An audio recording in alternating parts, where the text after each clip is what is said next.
the criteria is constantly shifting. A few months or weeks ago, you were not allowed to say that the US was funding biolabs in Ukraine, and now the Defense Department has come out and admitted that it did precisely that. This is a real sensitive point, referring to the integration, the official integration of openly fascist elements that used to basically be soccer hooligans, patriot of Ukraine. They'd run around beating Roma people and migrants in the street, often with it's sick funding by local municipalities. And they were integrated into the Ukrainian military through the battalions and got training from the US and Canadian military to go to Mariupol and basically control this strategic port city. That's what the Azov battalion had done for 8 years until they were finally defeated in the Azovstal steel factory.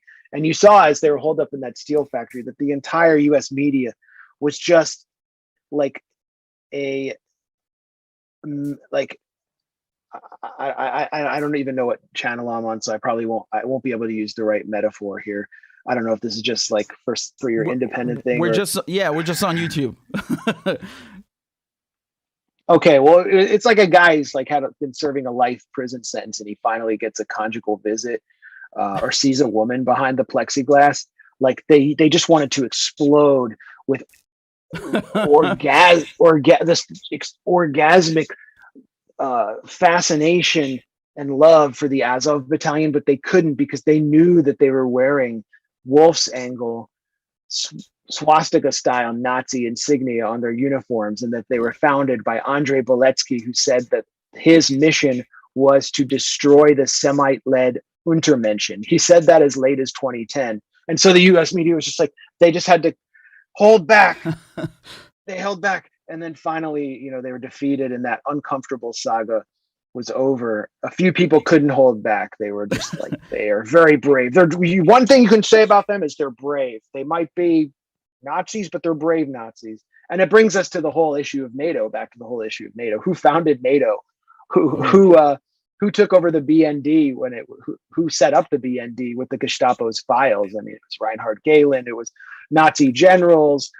Who started the US rocket program, the rocketry program? Yeah, von Braun. Werner von Braun. I mean, they brought him to Huntsville, Alabama, after he used slave labor to build the V2 rockets for the Nazis and inside a mountain. They all, these were Jews and people who just died building his maniacal contraptions.